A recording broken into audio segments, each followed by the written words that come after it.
Okay. Hey, welcome everybody to SOC Talks with Joy and Sean here today. Hello, everybody. How are you? We got a special guest here today, huh? Absolutely. Big guest. Today we have the very infamous we have Larry Levine, who is the author of Selling from the Heart and renowned speaker. Larry, he'll probably talk to us, which will probably be our first question, kind of give us a little background, but he kind of went from an empty suit of selling to somebody that sells from the heart. And he's going to talk about that, and we'll discuss some other issues. So Larry, welcome. Great to have you on. And so here's can you give us just a little background of the book? We'll tag so where people can find it, because it is a great read for anybody in any profession, not just send out cards. So give us a little background on how that came about. No, it's all good. I'll share with you how I came from being known as an empty suit, and then we'll move it forward. But now I'm going to date myself, because I'm going to give everyone the Cliff Notes version of Selling from the Heart. So now I've just kind of, it's part of the thing, but right. Cliff Notes, it brings me back to high school. I would never read a book. I'd always try to get by on the Cliff Notes. Never worked. Right. But,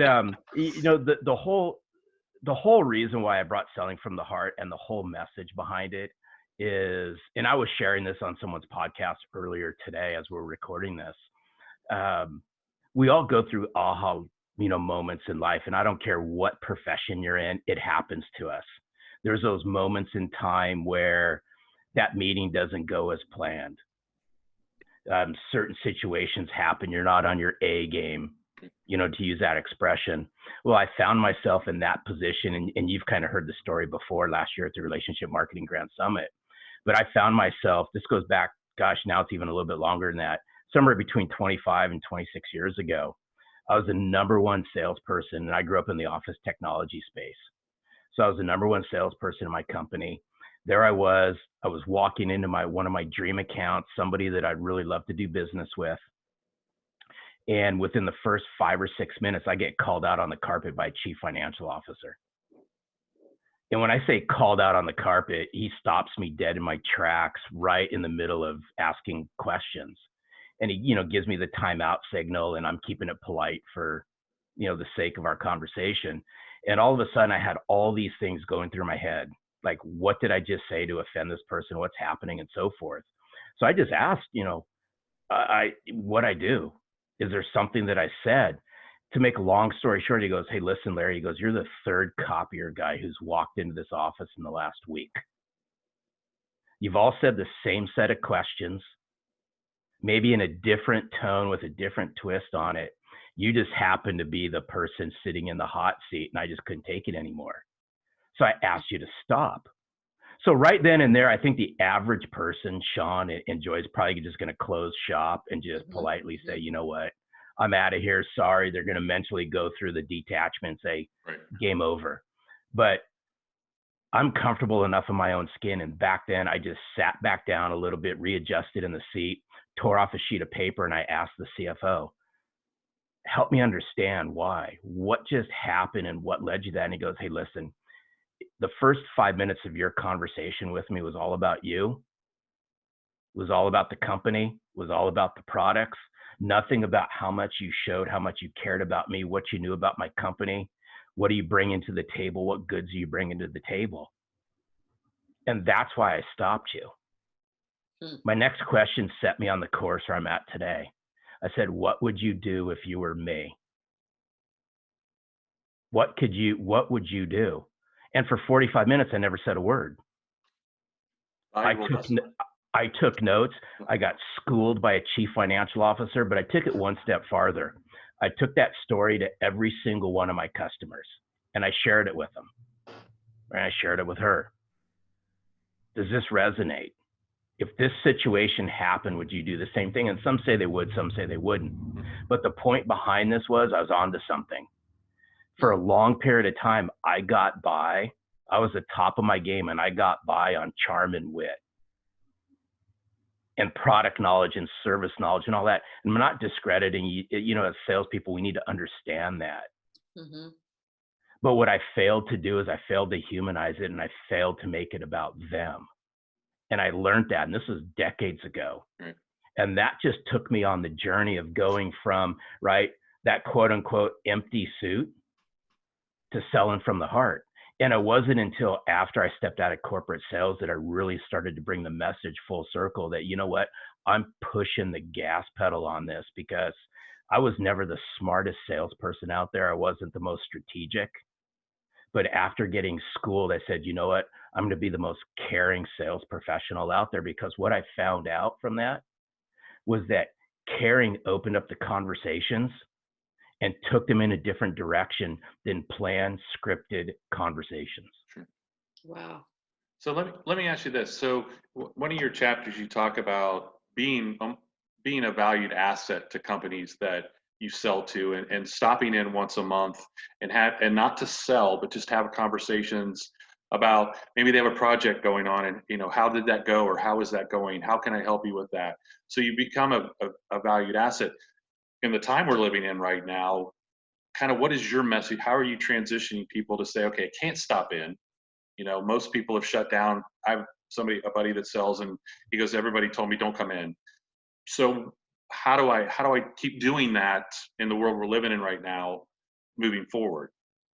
I'm gonna push the button on this a little bit if I can. Okay. But I think everybody's gonna get this.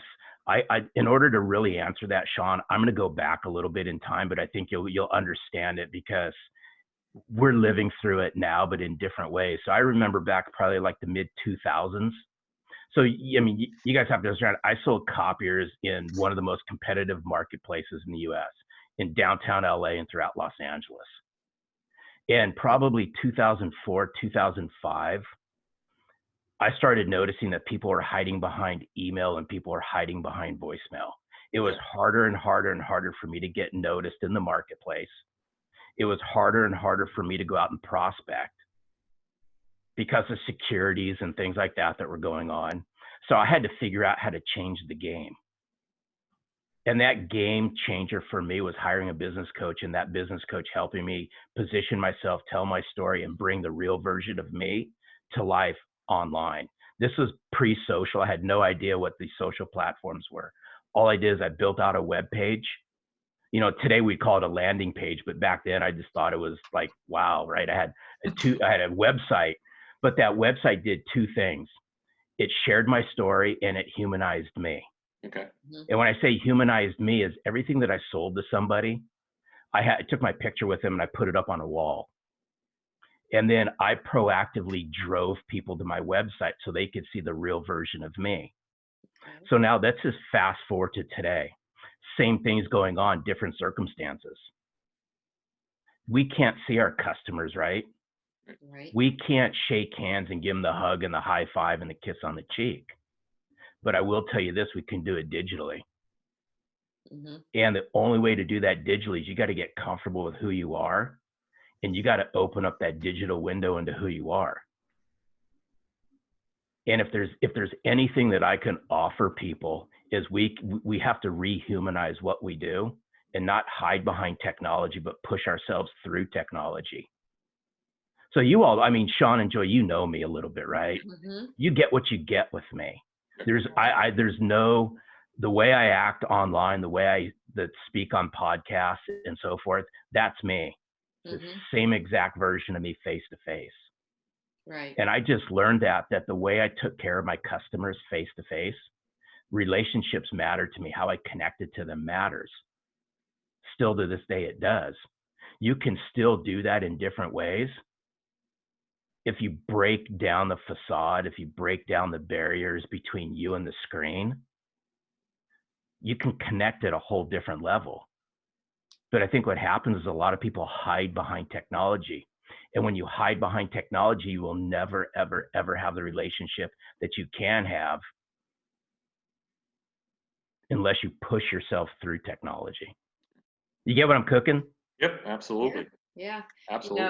I saw an article, Mark Cuban was talking about, how right now is the time if you just show your character. It's all about your character right now, and however you relate to your staff, your employees, your colleagues, your customers. it's going to be remembered beyond the next step. It's going to determine how your business is going to be beyond now, just by No, showing your character. yeah, no, I fully agree, Joy. And I share with people what you do, what you started to do or didn't do, say the middle of March Mm-hmm. through, now into post-virus time, whatever you do in this window of time that we've been isolated is going to make or break your career. Whatever career that you're in, people will remember how you made them feel. People will remember how you connected to them. I mean, I'm a workaholic, so I work 7 days a week. I do it because I like it. It makes me feel good. And Mm-hmm. people are going to think I'm nuts, but that's okay. But I remember it was just this past Sunday. My wife asked me finally on Sunday after lunch, you got to shut it down. You just got to shut it down. Mm-hmm. So I moved from my office. I shut it down all right, but then I found myself on the couch with my phone, so I really wasn't shut down, right? She goes, "What are you doing?" Another room. Yeah, I just shifted to another room. But she goes, "What are you doing?" I said, "Hey, I'm just reaching out to some people." And all I did is I went back to the very first sets of clients that I had 4 years ago when I hopped out of sales. And all I did is say, "Hey, you know what? I was thinking about you. I just want to make sure you're doing okay." Yeah, absolutely. Yep. Yep. How do you think, we kind of little touched on it, I think some businesses won't survive this because of how they handled it, or maybe they haven't made a transition to new way of doing business. How do you think it'll impact business across the board with what we've gone through? And hopefully it ends in a month or two. But what impact do you think it'll have on the business world? Uh, that's a tough one because I don't wish ill will on anybody. Right. But I think, there's going to be some businesses that just may not survive Mm-hmm. through this. But what I would encourage, and I'm talking to business leaders and executives all over the world, and I go, you know what? Use this as probably the biggest wake-up call that you've ever gotten. And what I mean by that is things that we're doing now, we didn't even think about 4.5, 5.5, 6 weeks ago. Right. Mm-hmm. It's allowed our creative minds to start flowing. So in February, where a leader may have said, you know what, I can't envision us doing that. Well, guess what? Now they're saying we have to do it. Mm-hmm. So I think it's those that can adapt and adopt to things are going to survive. But even if we put this digital spin on it, because right, I mean, we're talking right now through Zoom. Zoom's been something brand new to a lot of people. Mm-hmm. And I think what's going to happen, and again, this is just my opinion, you're going to see, I think it's going to shock the sales world like there's no tomorrow, because you're going to see executives now, they're going to go, you know what? That Zoom call wasn't that bad. That Skype call wasn't that bad. That WebEx, whatever platform you use to communicate, they're going to go, you know what? It wasn't that bad. I'm not to say that all of a sudden human connection is going to cease to exist. I'm not saying that. But I think if we just look at this in its simplest format, if business leaders, salespeople, anyone in a profession that has that human connection to it, they look at this and go, you know what? If I marry both of these together, how much more productive can I be? How much more efficient can I be? I just look at the people out there that got to drive in a car to go somewhere. Mm-hmm. I mean, I'm itching to hop on a plane. I'll tell you that right now. I'm just itching. I'm itching to get out and travel because I travel a lot. But think about the salespeople that have to drive from point A to point B to see somebody. Mm-hmm. I'm not saying that that's never going to happen again, but think about how much more productive you can repurpose your time Mm-hmm. if you smash together and integrate technology, humanize yourself through this.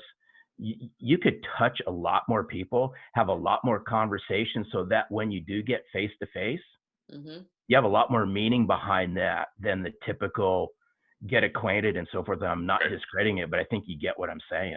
Oh, sure, sure. My husband works for the power company, and he's been working from home, and he's like a general manager. But of course, there's some people that have to be, controlling in the office kind of thing. But he's learning. At first they were very worried about it. The other people that could work from home, that they would be distracted and all that kind of stuff. They're finding the productivity is higher.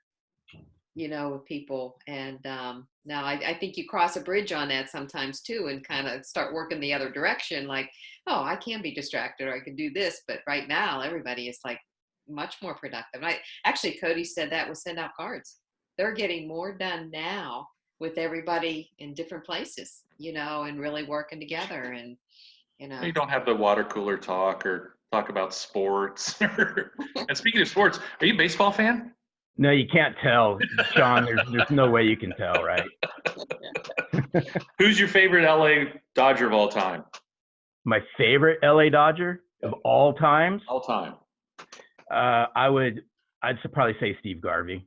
Steve Garvey. Okay. So yeah, so some of you guys will know who Steve Garvey is, but you can't see it. There's a on the front of my office wall over to this way. It's all my old Dodgers that I grew up on when I was a kid. See, and I grew up a Cincinnati Reds fan, so we got some true rivalry with some greats from the 70s and 80s. So yeah, the big red machine cleaned up on my Dodgers in the day, so I won't hold it against you this time. And I'll pretend I know both of you are talking about, but it's okay. It's all good. She's younger than us. Oh boy. Steeler fan. Oh, are you? Are you a Steeler fan, Joy? Yeah, I'm around Pittsburgh. Mm-hmm. I am too. Imagine that. Are you? Well, I was only born there, but I grew up in Southern California in the Los Angeles area, but I was born in Norristown, Pennsylvania. Oh, were you? Okay. Yeah.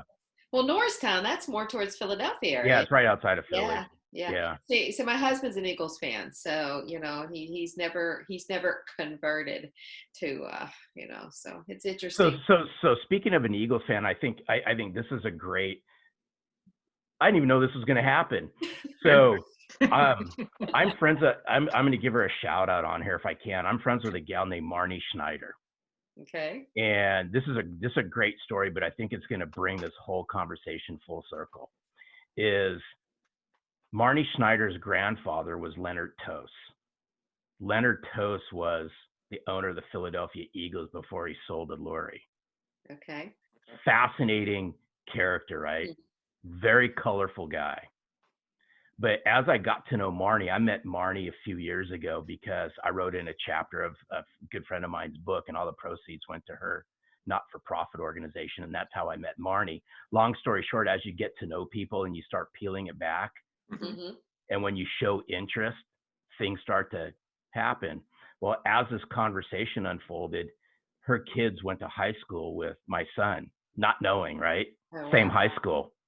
And so she's being a sports fanatic that she is. She grew up an Eagles fan. She came on the Selling from the Heart podcast, and she started to share with us, her grandfather's one-isms, right? The words that he would use, the stuff that was in the Philadelphia Eagles locker room. And one of the ones that stuck was this: if you fail to invest, you can never collect. Okay. Okay. So now, how does that resonate in the situation that we're in right now? Yeah. If we fail to invest in the relationships, if we fail to make that connection, if we fail to invest in bringing our heart to the forefront, if we fail to just simply invest in ourselves, we can never collect on the fruits of that relationship, of that connection, and we can never, ever, ever become the best versions of ourselves if we don't invest. That's so good. I don't know if we can top that. So you know what, it seems to be, I think there's kind of two camps out there, that some people are kind of withdrawn and just hoping this thing goes away, and then others, like you just spoke of, that what at the highest level, down to the salesperson, and what are we going to do differently? What am I going to do during this time so it does strengthen me? And so no, that's spot on. I love that quote. Yeah, that's definitely it. I think Sean and I were talking last week. We actually had Cody and Jody on last week, so that was. Oh, did you? Yeah, we had both of them on, so that was fun watching them back and forth. But it's like, as soon as this all started, it was like I've been so anxious every morning to get up, because there's so many people I want to touch. There's so many people that need to hear. There's so many people that you can make such an impact on, and we have, and just, yeah, we have a great tool to do that. But you're right. It's a text, a conversation, a phone call, there's just so many people that could use we can invest in them, and we can just give them what they, can make a difference. Yeah. It's interesting because I've integrated the use of send out cards in my business. Mm-hmm. So, I mean, our whole relationship comes to be because of Bart Ratliff. Mm-hmm. Mm-hmm. And he knows it. I mean, Bart's near and dear to me. I don't meet Cody if it wasn't for Bart Ratliff, right? I don't meet you guys unless it's Bart Ratliff. Mm-hmm. So I started to see the power of send out cards and the synergies between send out cards and selling from the heart. And what's really interesting is I use this on a daily basis inside my business. Mm-hmm. So everybody that comes on the podcast gets a card, right? And on the front of it, I find something that's, important to them. But when they open the card, it's the Selling from the Heart podcast logo with a snap screenshot of them and so forth. Back covers my book and so forth. People never throw it away. Right. Never. Right. I've enhanced relationships because of my use with send out cards inside Selling from the Heart. Yeah. Yeah. You'll have to excuse me. This is home office work. My gardener decided that he's going to come at this time. We don't even hear it. I don't even hear it. I just caught it out of the corner of my ear. Sorry.